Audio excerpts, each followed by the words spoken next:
Olá, você sabe o que é TDAH? Então, como desenvolver o potencial dessas crianças? É exatamente o tema de hoje que nós iremos trabalhar. Mas antes quero me apresentar. Me chamo Eliana Lobo e nós vamos desenvolver ao lado da neuropsicopedagoga que está conosco nessa segunda aula. Vamos revisar o que foi dito na primeira aula. Então, Ana Carolina Alves. Tudo bem, Ana? Tudo bom, Eliana? Maravilha! Veja só, queremos dizer algo para vocês. Essas aulas que nós disponibilizamos nas quintas-feiras é para gerar, então, uma maior compreensão acerca de diversos assuntos voltados para a inteligência emocional, para essas habilidades que podemos, então, aprimorar, para que a gente possa se tornar cada vez mais educadores extraordinários. Queremos dizer também para vocês que a nossa intenção é alcançar milhares de pessoas e assim fazê-los compreender como então realizar de formas mais assertivas aquilo que eles sabem com a sua prática, unindo assim aquilo que é tão importante, que é levar a transformação na vida das pessoas através de uma educação que trabalha de forma simples e direta com inovação dentro da educação socioemocional. E para isso nós estamos aqui então para trabalhar a segunda parte, mas vamos retomar o que você viu na aula passada.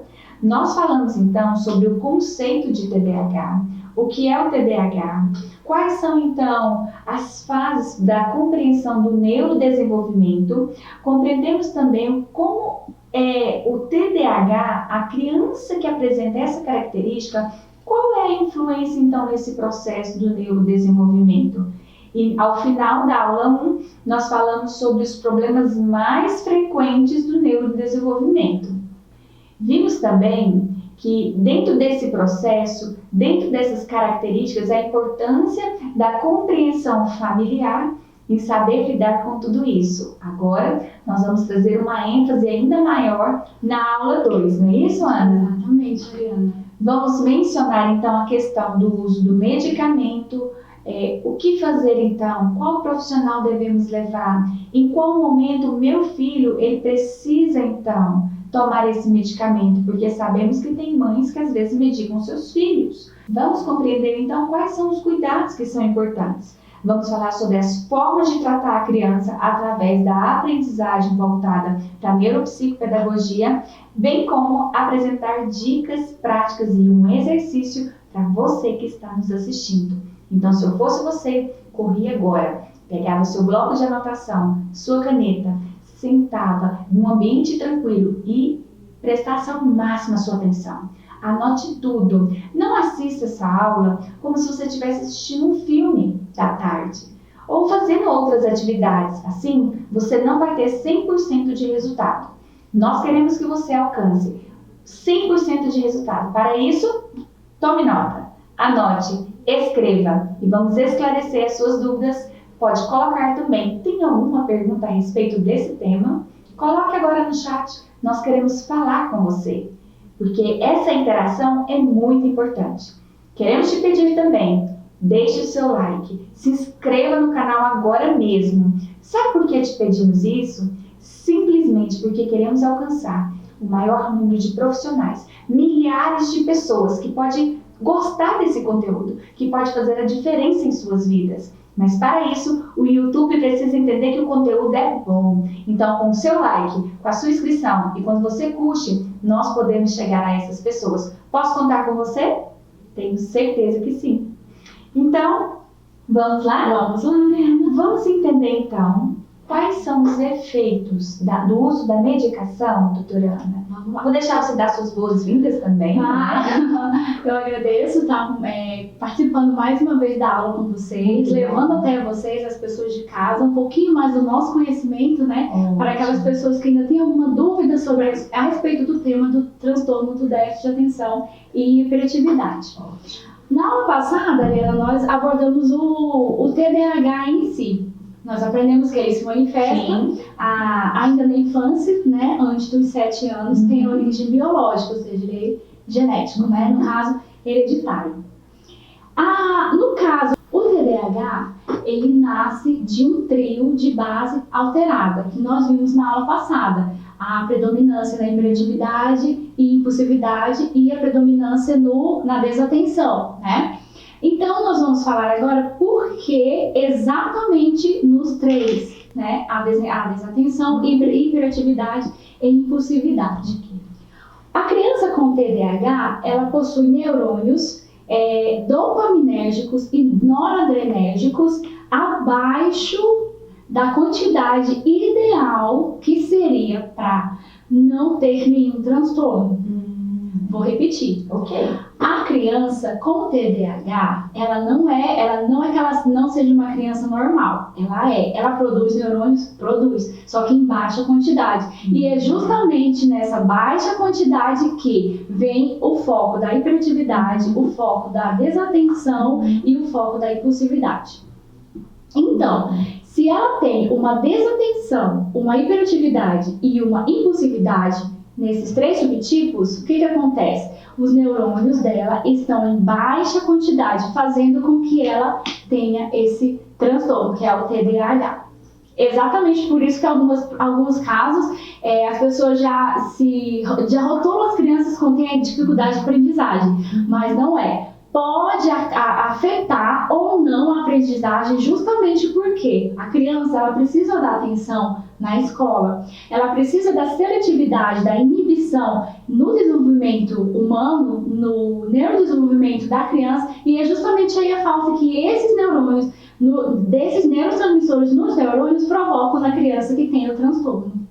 Então, você está nos dizendo que é importante conhecer essa criança e levar esse profissional para detectar tudo isso? Exatamente. Para ver a importância ou não do uso do medicamento? Exatamente. Por quê? O diagnóstico da criança, ela só pode, com o TDAH, ele só pode ser efetivo a partir do momento que ele for no especialista. Que ele vai dizer, olha, os neurotransmissores estão em baixa. Automaticamente o diagnóstico será o TDAH, mas ele vai focar na predominância em que a criança se encontra. Ela pode ter os dois, como falamos na aula passada, ela pode ter os três no caso, e ela pode ter um ou predominar o outro. Então, por isso é muito importante a avaliação de um especialista, porque nesse caso, Ariana, entra medicamento.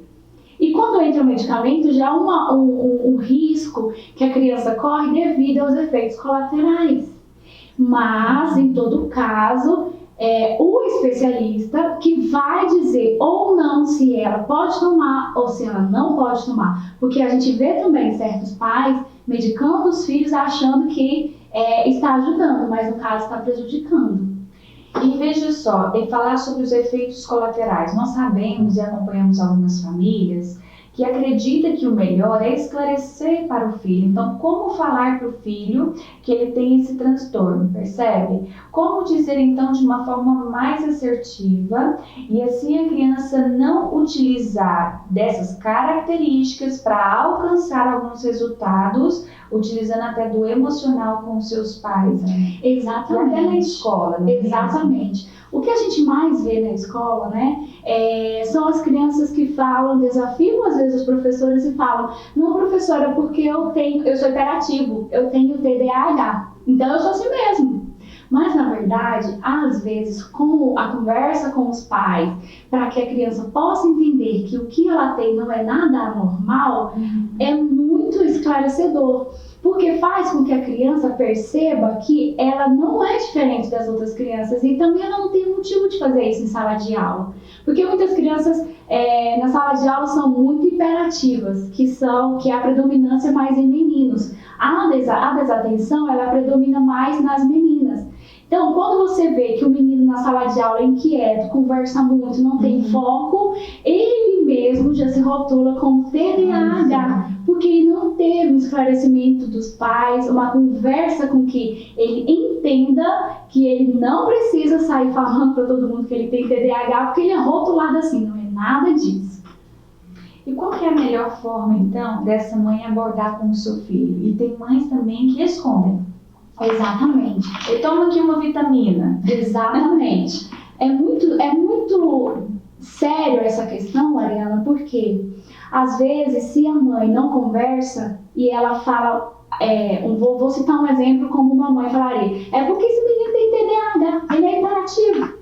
Às vezes a filha, essa menina é muito desatenta, vive no mundo da lua. Na frente da criança. Então, a criança, ela já usa esse meio como uma fuga para fugir das responsabilidades que ela tem. Ou seja, ela tem um problema, então ela está desculpada de fazer tal atividade, ou então ela está desculpada de ter tal comportamento, porque ela tem o TDAH. Quando os pais têm uma conversa esclarecedora com o filho, juntamente com o especialista, a criança ela entende o que pelo processo que ela passa, né? O TDAH é um processo. Com a ajuda dos pais, fica muito mais fácil. Porque, eu vou dar um exemplo, quando ela chegar na escola e enfrentar uma dificuldade com alguma atividade, ela não vai virar para a professora e vai falar assim, professora, eu não dou conta, não sei fazer, eu não consigo, eu tenho TDAH, eu tenho transtorno de déficit de atenção, então não vou fazer. Quando a criança ela entende que ela precisa de ajuda, que ela precisa ter mais um foco direcionado para ela, fica mais fácil. Até os professores, Ariana. Por quê? Porque eles sabem que a criança tem um diagnóstico, ela entende que ela precisa de ajuda e até o professor facilita. Por quê? Porque se a criança ela já faz a birra de eu não sei, eu não vou fazer porque eu tenho TDAH. Como é que o professor vai virar para o aluno e vai insistir para ele fazer? É muito difícil. O que acontece? O aluno fica batendo de frente com o professor, fica fazendo gracinha. E isso é o que acontece na sala de aula. O professor ele fica aqui perdido. Ele não sabe como lidar nessa situação. Sendo que em casa os pais podem ajudar nesse caso, a levar a criança a entender o diagnóstico que ela tem. Quero te fazer uma pergunta. Você conhece alguém que apresenta esse transtorno de TDAH? Ou você passa por esse processo também? Você está conseguindo compreender algumas dicas que nós estamos dando para você? Fique até o final dessa aula, porque mais à frente nós vamos colocar um exercício que vai te ajudar nesse processo. Então, compreender essa questão, trazer então essa conversa esclarecedora com o filho, não dando ênfase aos efeitos colaterais, porque se você manda esse comando, o cérebro ele vai entender que você vai passar por isso. E na criança, como ela está em fase, como a doutora falou, de maturação, ele vai entender se o efeito é dor de barriga, eu vou sentir dor de barriga. Se o efeito é dor de cabeça, eu vou sentir dor de cabeça. É aquela velha historinha, né? Filho, vá para a escola, se passar mal, me liga. Ele vai passar mal porque ele quer os seus cuidados. Então, ter essa atenção é importante. Muito importante. E vamos compreender, então, falamos um pouquinho sobre a forma de tratar dentro desse olhar da neuropsicopedagogia. E o que você poderia dizer, doutora, em relação aos profissionais e as pessoas que lidam com essas crianças sobre a abordagem com o grupo? A abordagem, Ariana, na consulta, né, dentro do consultório, a criança ela vai entender o diagnóstico dela. O especialista vai explicar para ela como funciona detalhadamente, né, evitando assim que ela mesma se rotule, porque o que mais tem hoje são crianças que sofrem bullying dentro da sala, porque são desatentas, são hiperativas, não dão conta. Então a criança ela vai ajudar o psicológico dela a trabalhar, né? Quando ela sentir dificuldade, ela vai pedir ajuda, porque normalmente as crianças que não entendem esse diagnóstico, elas não pedem ajuda, elas simplesmente falam que não dão conta e pronto, acabou.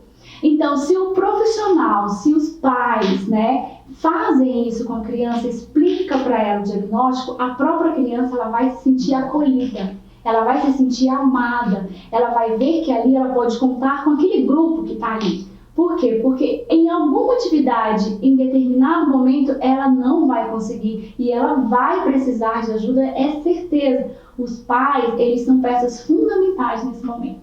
Muito bom. Fala um pouquinho para nós, então, a respeito, você trouxe uma orientação para os profissionais, uma orientação em relação aos pais sobre esse cuidado, essa forma de tratar. E o que nós diríamos, então, para aplicar algumas dicas?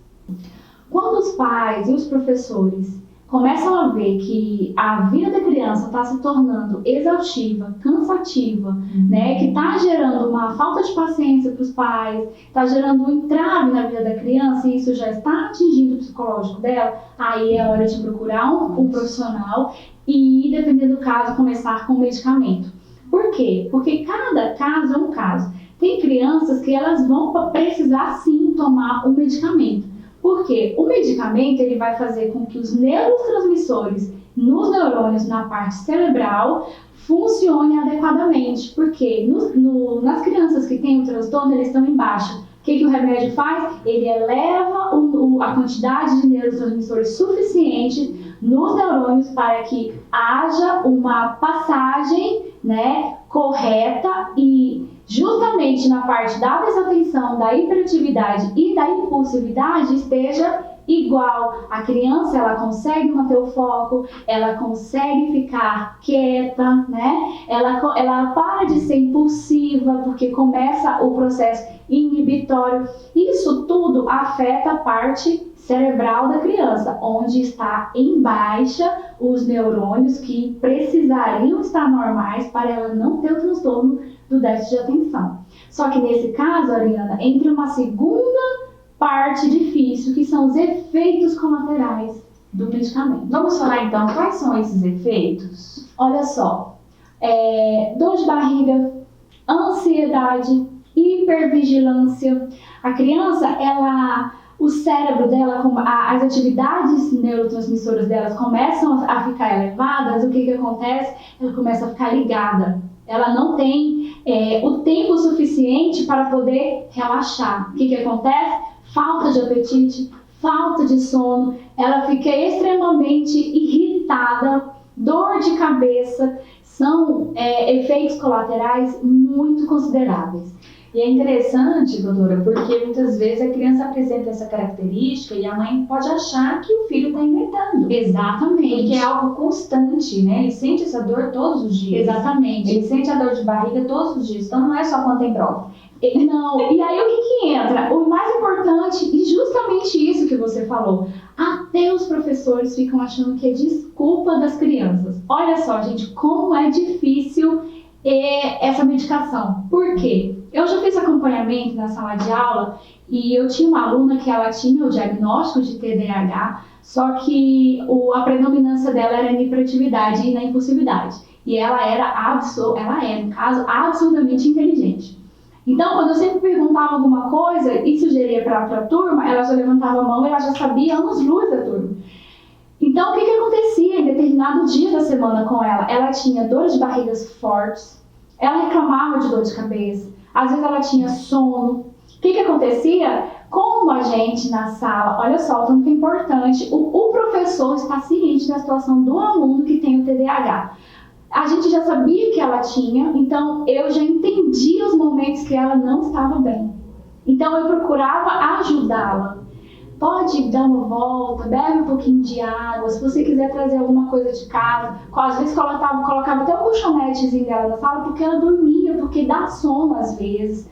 Então, quando o professor ele tem um olhar diferenciado e individualizado para o aluno com TDAH, é muito mais fácil.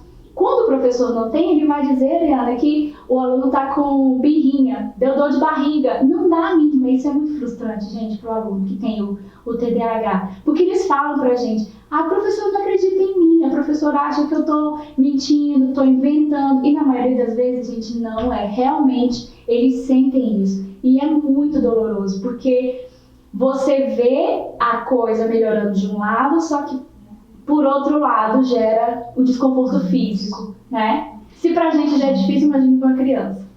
Quer dizer para você que é professor e acompanha essas crianças, né? E para você que é pai e também acompanha o seu filho. Nós estamos dentro de um processo do conhecimento a respeito de quais são, então, essas características que eles apresentam. E nós sabemos do quanto isso é desafiador para vocês.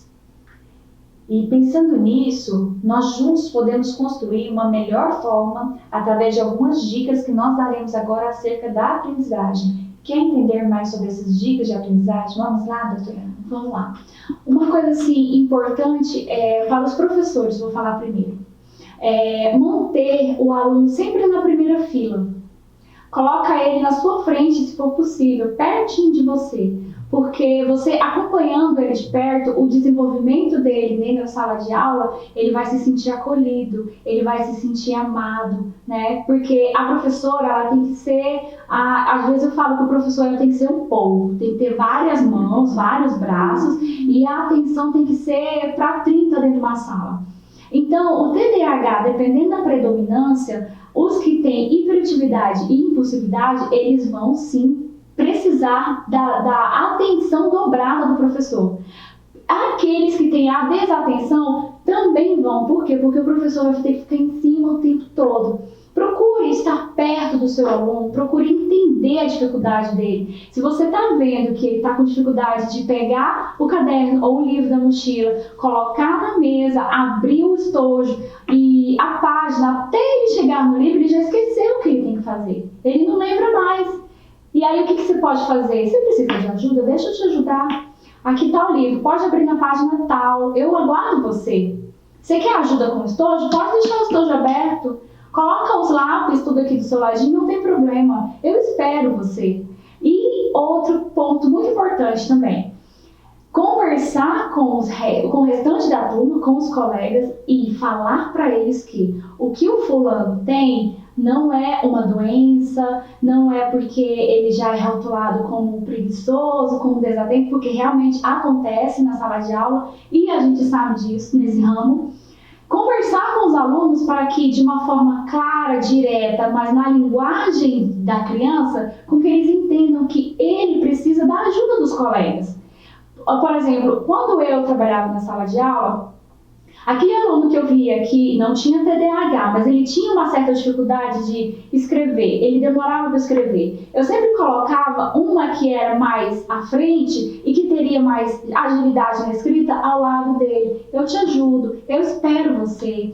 Olha, a gente está aqui. Isso é muito importante, gente, porque a turma gera uma união na turma. E a criança com TDAH não se sente excluída. Né? E assim trabalhamos uma habilidade tão importante que é a cooperação. Exatamente. Caminhar juntos. Caminhar juntos. Muito bom. E para os pais, o que você diria? Para os pais, primeira coisa é assumir, aceitar o diagnóstico. Para muitos pais é muito difícil, muito complicado, porque a opinião das pessoas, nesse caso, atrapalha bastante.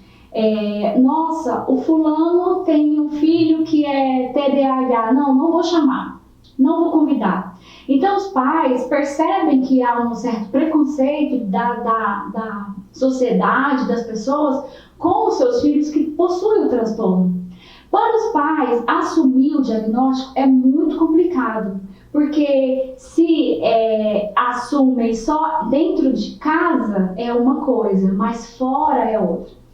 Por exemplo, quando os pais que têm o filho com esse transtorno, começar a fazer as intervenções e junto com o profissional, ele fazer as atividades para você, pode pegar uma agenda, pode pegar um cartaz, uma cartolina, fazer uma tabela, colocar as atividades com horários, né? O tempo que a criança pode dar aí 20 minutos, meia hora, porque ele vai demorar, né? O que os pais podem fazer também? Juntos estabelecer essa rotina e cada vez que a criança cumprir, dar um incentivador, né? Que nós falamos do reforço. E é muito importante, por quê? Porque ele vai automaticamente, o psicológico dele vai ativar e fala, eu consegui, eu dei conta, né? Então é muito importante os pais estabelecer essa rotina, horários e colocar tudo escrito, o que a criança tem que fazer, acordar, fazer isso, fazer aquilo, atividade. Por quê? Porque a criança, ela vendo o que ela tem que fazer, fica mais fácil para ela compreender, seguir as regras. Olha isso. Quero te perguntar então, já está fazendo essas anotações? Entramos então na parte do exercício? Exatamente. Então você vai começar a compreender então qual é o exercício que você pode realizar então com a sua criança ou com o seu aluno. E o primeiro deles, que foi dito pela doutora Ana, é exatamente fazer essa rotina, criar as atividades e as ações. Lembrando que os horários não são tão importantes quanto a sequência, não é isso? Exatamente. Porque eles se prendem tanto e de repente pode trazer uma frustração se de repente das 8 às 9 eu não conseguir concluir uma atividade. Exatamente. Ok. Então você compreendeu o que nós vamos fazer através da listagem com a agenda? Doutora Ana vai explicar daqui a pouquinho na prática como tudo isso acontece. É verdade. Através de uma tabela que nós vamos fazer, é isso mesmo? Isso mesmo. Uma coisa também muito importante, que você estabelecer essa rotina numa agenda, numa cartolina para o seu filho, é importante também que você estabeleça uma rotina para você, né? Porque a vida dos pais, ela se torna um pouco cansativa, assim, porque às vezes você tem que abrir mão de certas coisas para cuidar do seu filho, para estar em casa com ele. Fazer as atividades, né, Ariana? Isso. Então, olha só como é na prática que você deve realizar. Fica de olho. Bom, gente, nós colocamos aqui mais ou menos um esboço da tabela que os pais podem seguir em casa do dia, né? Por exemplo, aqui nós colocamos como se fosse começar na próxima segunda-feira. Segunda-feira, dia 1º de junho. Você coloca no quadro uma parte com o horário e na outra a atividade, tá? Tem pais que usam um pouco mais da forma como conduzir essa rotina nas atividades. No final sempre dá uma recompensa, um brinde, alguma coisa e inclui na lista da rotina também para que ele veja o que seria no final, o resultado no final, um brinde, alguma recompensa, né, que ele fosse ganhar. Então, aqui nós colocamos o horário e atividade somente. Eu coloquei em torno de meia hora, né, porque normalmente é um pouco mesmo, de 20 minutos a meia hora. Então, eu coloquei 8, um exemplo, atividade, acordar ou ir ao banheiro ou escovar os dentes. Então, eu coloquei 8, 8h30, 9, 9h30. Só que como as atividades é muito relativa e varia de cada caso, cada criança, então cada pai em casa pode pegar uma tabela, né, fazer com que ele veja, ele tem que ver os horários, ele tem que ver as atividades que ele tem que fazer. Então, cada pai pode, com a mãe, adaptar a rotina do filho, as atividades que ele faz durante o dia, né? Porque, como eu falei, cada criança tem uma rotina diferente. Então, eles podem escrever as atividades com o horário que eles acham que os filhos podem cumprir, né? Lembrando que tem que cumprir cada horário estipulado na rotina. É isso. Viu o quanto é importante, como parece ser tão simples, mas ao mesmo tempo tão eficaz? Vamos então compreender sobre a valorização de cada conquista com o seu filho?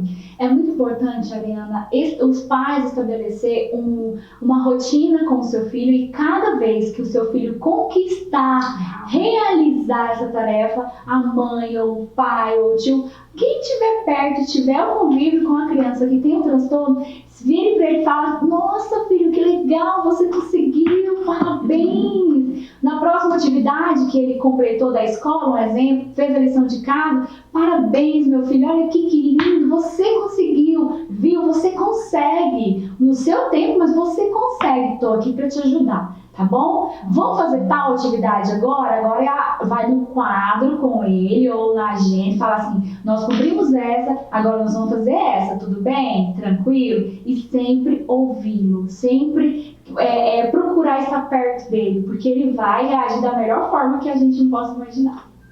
Costumamos dizer que para qualquer pergunta, a melhor resposta envolve 4 palavrinhas que são muito especiais. Quais são elas? Exatamente, Ariana. Amor, carinho, paciência e dedicação. Uau. Porque não há nada... Nossa, vamos repetir, peraí.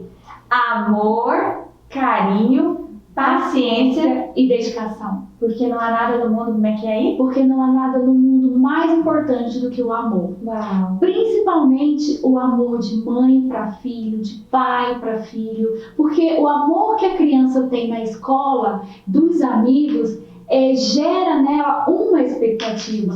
Mas a realização de algumas coisas no coraçãozinho das crianças, para os pais, é muito importante. Maravilha. Se você tem um filho que tem um transtorno, ame acima de qualquer coisa. mantenha a dedicação a ele, porque ele precisa disso, ele precisa de você. E os pais também precisam dele. É um andando com o outro, é uma troca, um aprendendo com o outro, né? Isso é muito importante. E apesar que isso também envolve, né, a aprendizagem totalmente. Com certeza. Mesmo porque. Mesmo porque isso tudo envolve a questão do vínculo do aprendente com aquele que está ensinando, não é mesmo? Exatamente. E não tem nada mais importante para o TDAH que é a aprendizagem. Ele quer aprender. No tempo dele, mas ele aprende. Estamos caminhando então para o final, mas vamos fazer uma retomada. De acordo com o que você está anotando aí e pegou já da primeira aula, olha só o que nós mencionamos. Falamos sobre o TDAH. Como identificar os seus principais sintomas, então, bem como compreendemos sobre o neurodesenvolvimento e como isso ela vem acrescentar, agregar e ajudar as crianças que apresentam essas características dentro desse processo.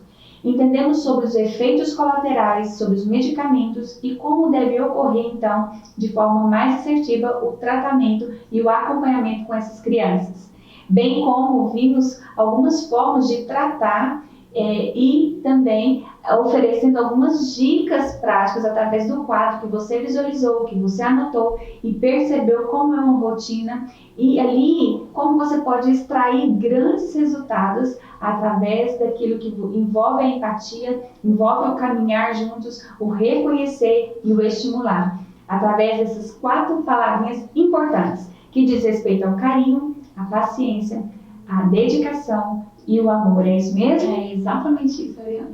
E ao final você conheceu dicas tão importantes para aprender a lidar com tanto os alunos quanto os seus filhos também, dos quais você convive, para compreender sobre essas características e assim levar para os especialistas como a doutora Ana. Quero te agradecer, muito obrigada pelo seu tempo. Eu que agradeço, Ariana, pela oportunidade de estarmos juntos nessa aula, poder compartilhar um pouco do meu conhecimento com vocês que estão em casa.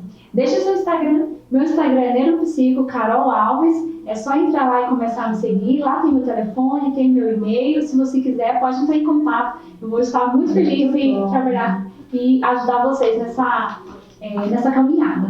Muito bem. O material complementar dessa aula, com toda a planilha de rotina, você encontrará então na Seu Kids Academy. Se você ainda não é aluno nosso, você pode imediatamente clicar nesse link que está abaixo e se cadastrar por 7 dias gratuitamente. Exatamente! E todo o conteúdo vai estar disponível da Seu Kids para a Seu Kids Academy, uma plataforma 100% online. Sabe do que mais? Nós estamos preparando com uma abordagem inovadora para cada vez mais nós entendermos sobre a educação socioemocional. Então, você que é assinante vai receber então todos esses conteúdos, além da operação neurolinguística voltada para a aprendizagem, outras técnicas e habilidades que você vai se desenvolver ao longo dessa jornada. O que está esperando? Vem fazer parte da família Seu Kids Academy. Aguardamos vocês então na nossa próxima aula. Não saia sem curtir, compartilhar e se inscrever em nosso canal. Até mais!